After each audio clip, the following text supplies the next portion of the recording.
할렐루야. 네, 1장 9절부터 3장 19절까지는 나움서의 이제 본론에 들어가고 있습니다. 니느웨가 멸망하고 심판받을 것을 예언하고 있는 부분입니다. 1장에 보면 우리가 어제 묵상한 대로 니느웨는 멸망하고 남유다는 구원을 받는 이런 대조적인 모습이 1장 후반부에 나옵니다.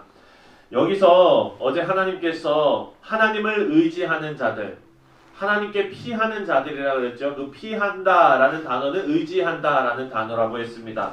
그 의지하는 자들의 하나님께서 편들어 주신다는 것을 우리가 생각해 보았습니다.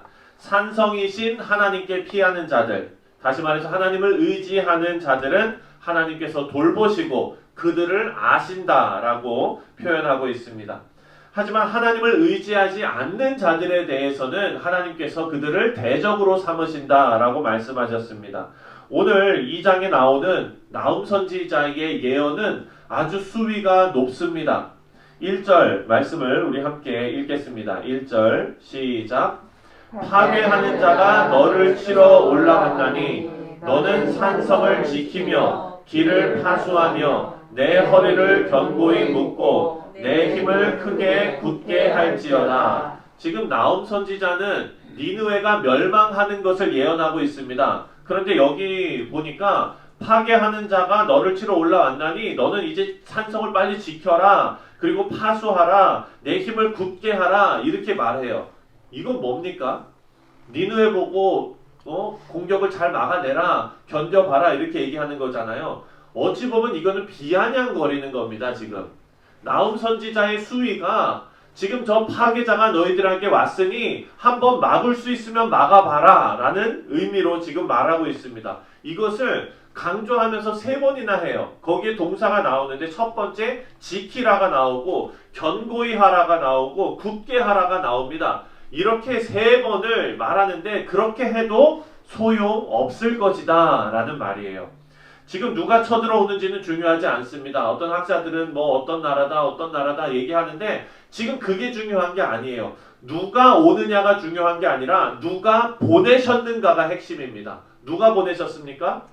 하나님께서 보내셨습니다. 이렇게 니느웨의 심판을 하나님께서 결정하시고 지금 진행하시는 겁니다. 그럼 막을 자가 없습니다. 막을 자가 없습니다. 그런데 2절에는 유다를 향한 위로의 메시지가 선포가 됩니다. 2절도 함께 읽겠습니다. 시작. 여호와께서 야곱의 영광을 회복하시되 이스라엘의 영광 같게 하시나니 이는 약탈 자들이 약탈하였고 또 그들의 포도나무 가지를 없이 하였음이라. 니느웨에 대한 심판이 유다에 대한 위로가 되는 것입니다. 이스라엘을 괴롭히던 아수르의 멸망은 이스라엘의 입장에서는 복음입니다.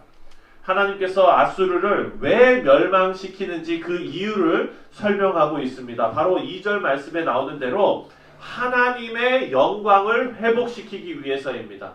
다시 말해서 하나님의 백성의 영광을 회복시키심으로써 하나님께서 선택하신 백성의 영광이 회복되므로 하나님의 영광이 회복되는 것입니다. 하나님께서는 이 아수르의 교만과 독선을 그대로 두고 보실 수 없으셨습니다. 이것은 하나님의 영광의 회복을 위해서 반드시 심판이 되어야 하는 일이기 때문입니다. 여기에 나오는 영광이라는 단어는요, 높음이라는 의미가 있고 또 자부심이라는 의미가 있는 단어입니다. 하나님께서 땅에 떨어진 이스라엘의 명예와 영광을 확실하게 회복시키십니다. 여러분, 그런데 이것은 이스라엘이 잘해서가 아닙니다.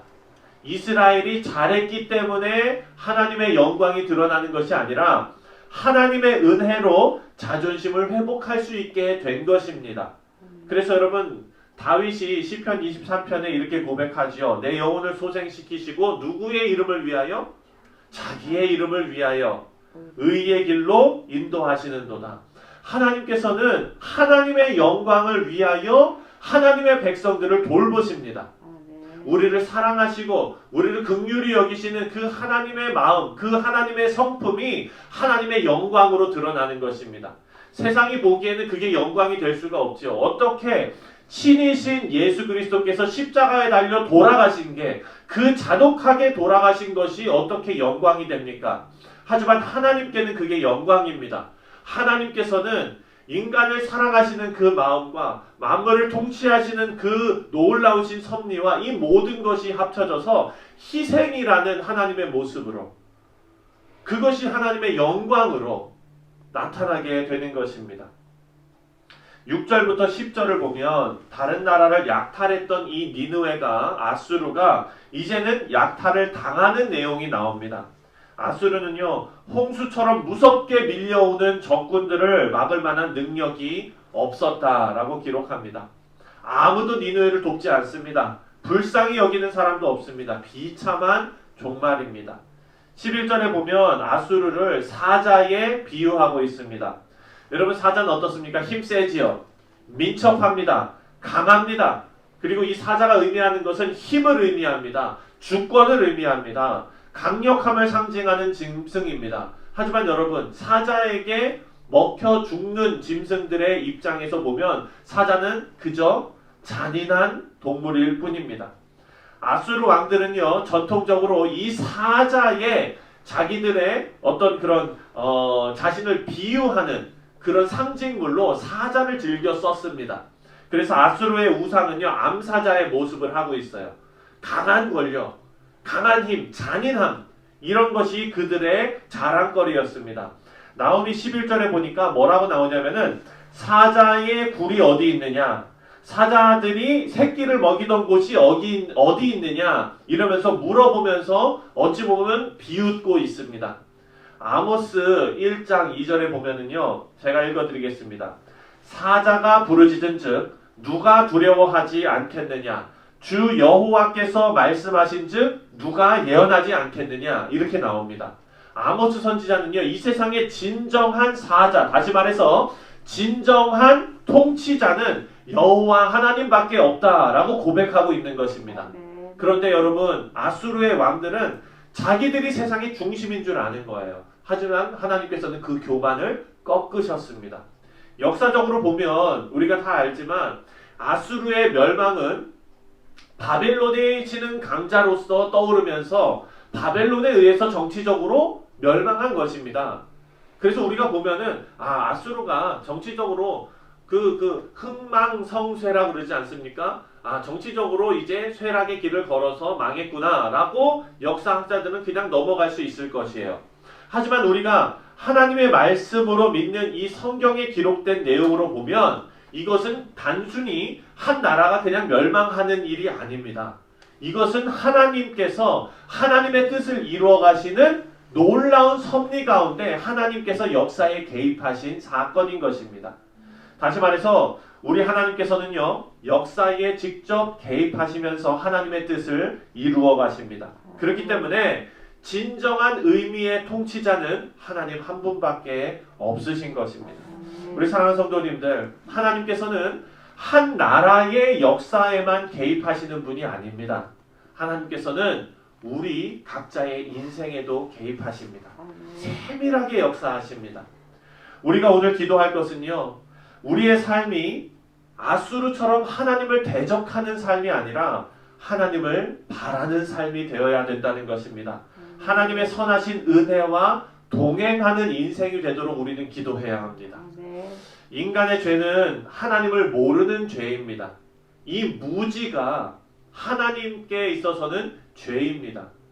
우리 어린 아이들이 부모님들한테 이렇게 자기의 어떤 그것을 호소하기 위해서 뭐라 그럽니까? 모르고 그랬어요. 그렇게 얘기하잖아요. 모르고 그랬어요. 근데 심판날 하나님 앞에 가서 하나님 모르고 그랬어요 하면서 귀엽게 표정을 지어봤자 하나님께서는 모르는 것도 죄다 라고 말씀하시는 거예요. 왜? 하나님께서는요, 하나님의 진리를 이 세상 모든 민족에게 다 드러내셨습니다.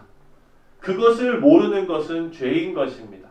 그래서 여러분, 우리는 하나님의 뜻에 어긋나게 살고 있는지 깨닫지 못하는 부분이 우리 가운데 있는지 계속해서 우리 자신을 살펴보아야 합니다. 성령의 감동으로 하나님의 말씀으로 우리가 잘못 가고 있는 그 길을 깨달을 수 있는 지혜를 하나님 앞에 구해야 합니다. 매일 반복되는 일상이지만 그 가운데 하나님께서 우리 성도님들에게 새로운 영적인 눈을 허락하셔서 하나님을 기쁘게 하는 일이 무엇이고 또 하나님을 대적하는 일이 무엇인지를 분별할 수 있는 지혜와 영적인 눈이 우리 가운데 있으시기를 주님의 이름으로 축원드립니다.